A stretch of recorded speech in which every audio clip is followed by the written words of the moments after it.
Hello po mga kapatid. Uwian na po, alas 5 na at umuulan dito sa aming stasyon sa Kambunbon National High School. Go go go. Ito po, nagpa-fog na po. Kung makikita ninyo, nagpa-fog. Hindi yung likod ng driver ko, kundi yung fog po 'yan dito sa Kambunbon. Makikita nyo po, grabe ang lamig dito. Kasing lamig ng relasyon ninyo. Ayan po. Grabe ang fog dito po. Halos hindi ko na makita ang kinabukasan ko. Okay. Grabe po ang ulan dito ngayon. Kanina po bumuhos ng malakas. Bye. Yan po mga estudyante namin. Hi, bye. Ang cute nila. Ito po ang daanan namin. Liko-liko, pero sa relasyon namin diretso ako. Walang liko-liko, dapat sa tuwid na daan.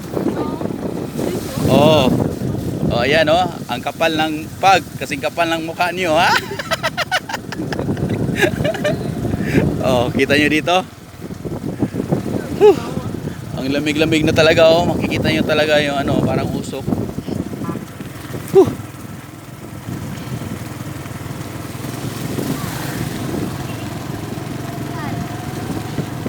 Ayan pa, yung kambing hindi giniginaw. Kami kumukulo na. Ano yung kumukulo? Sobrang ginaw. Ito po yung buhay namin kapag umuulan dito sa sa ibabaw. Sa ibabaw to eh.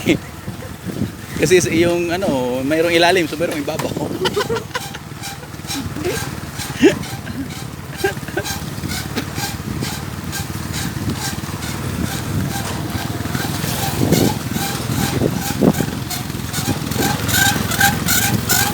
Okay, pauwi na po kami at makikita nyo po yung mukha ko basang-basa na.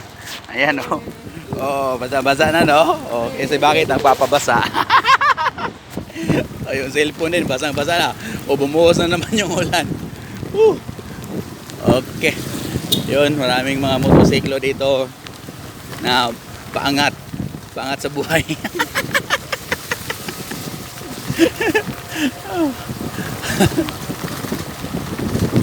Pati dito po sa bandang may barangay Sandulot po ito.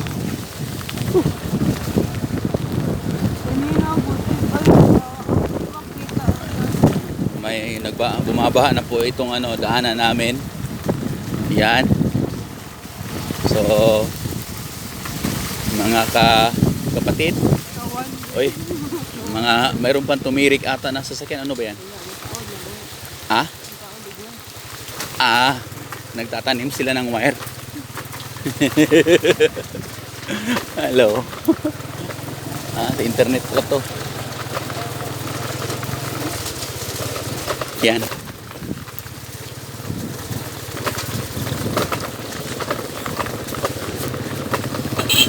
Grabe ang dito. Buti dito sa bandang baba hindi na masyadong maulan pero nagpapag pa rin dito sa sitio mga Panatagon. Yung mga baboy yun.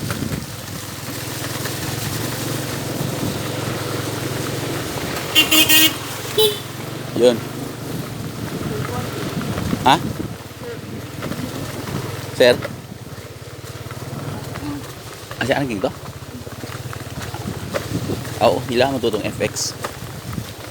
Ano nangyari sa camera ko? Nagpapag na rin. Okay. So, malapit na tayong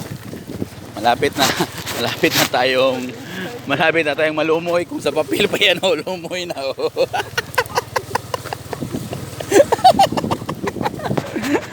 Pero masaya pa rin. Kahit ganito yung buhay, at least nakakapaghanap buhay. Masaya naman.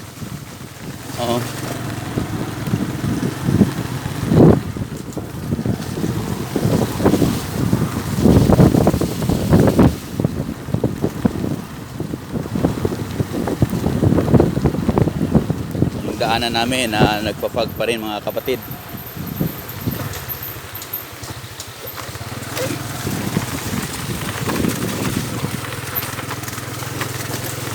Banda dito, rough road pa rin dito, pero malapit na itong mga semento. Kasi balak na sementuhin lahat-lahat, pati yung mga ilong ninyo.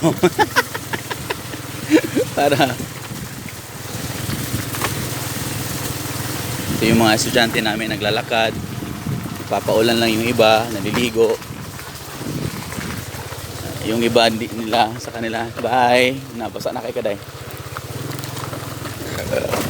2 oras pa yung lakad nila patungo sa kanilang mga bahay. Yung sa Sitio Kabuluan, sa Bantulinaw. Bye. Bye. Waterproof na yung hotel mo, sir? Oo, waterproof. May tubig na sa loob. Bye. Oh, waterproof. Bye. Bye. Waterproof. Itong cellphone ko may tubig na. Pati yung camera may tubig na rin. Yan o, malabo na. Unti-unti nang lumalabo katulad ng relasyon ninyo. Ah!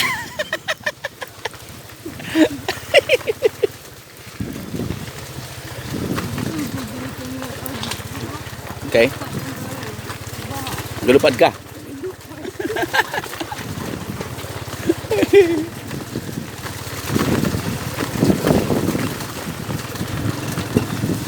Bye. Yung laway mo dong.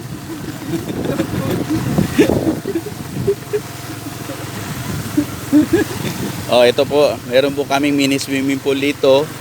Ganito po talaga dito pa bumabaha. Oh. Mini washing area ng motor namin. Oh. Oh, pag-ahon namin. Oh, malinis na yung ano, yung ligid. Bye. Alam ka naman gulong eh. Kung gulong, pag na-slide ka dito, gugulong-gulong ka. Aray.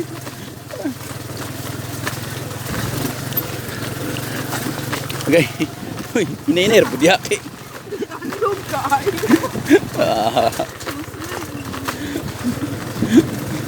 Okay lang yung madulas kayo, wag lang madulas sa iba. Ha?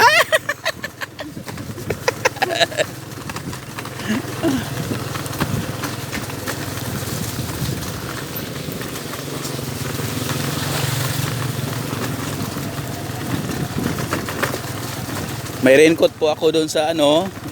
Bye. Doon sa room namin, hindi ko lang po sinuot kasi baka mabasa. Kaya doon lang po sa room namin.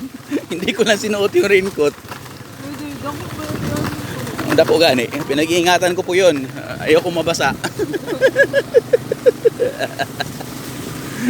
Okay. Ito po ang biyahe natin mula sa aming istasyon sa Gambunbon National High School papunta sa Shaton, lungsod ng Shaton. Parang lumalakas na yung takbo natin eh, sakit na sa mukha.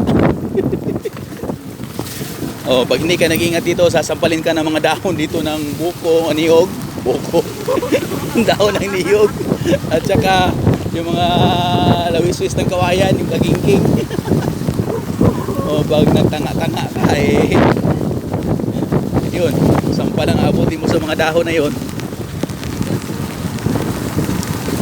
Oh, wala pong tigil yung ulan. Ulan pa rin.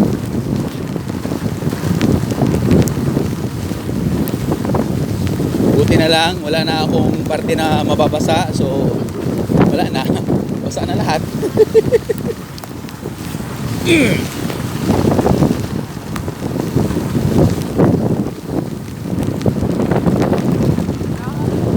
Tayo sa ano lugar na Dili, Panatagon pa pala Panatagon pa pala ito. Patuloy ang buhos ng ulan. Wala yata itong planong tumigil kasi makapal yung ulap.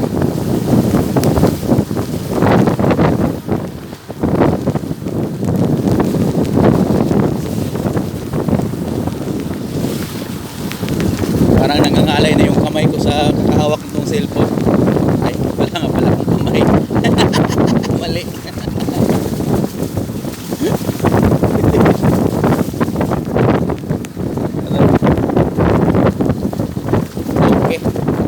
ipakita ko muna sa inyo sa huling pagkakataon nitong mukha ko. Ano, basang-basa sa ulan. Pero masaya. Yun lang po mga kapatid. Bye-bye.